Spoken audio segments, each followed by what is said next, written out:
In primetime news this evening, toddler among fatalities in motor vehicle crash in Westmoreland. Why is breakfast being served hours after its schedule at the Kingston Public Hospital? And expert reveals cyber attack is more rampant than publicly disclosed.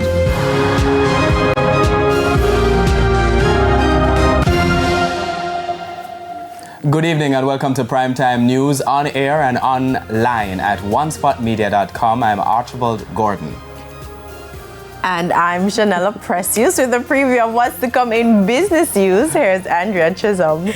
Well, Janella, there's some good news for NCB shareholders this evening. The board is to consider a dividend payment, and there were some major disruptions at Kingston Wharves today. Why? That answer and more in the business day. And Jordan Ford has a preview of Primetime Sports.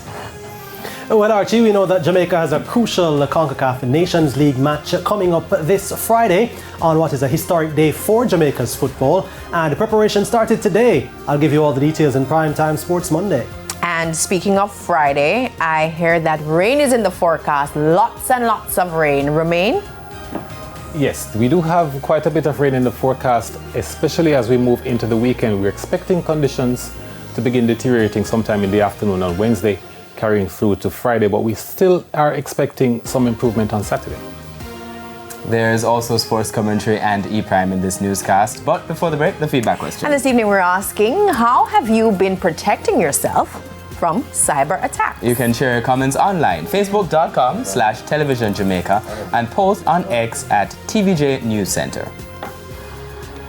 Please stay with us. Primetime News returns after this break.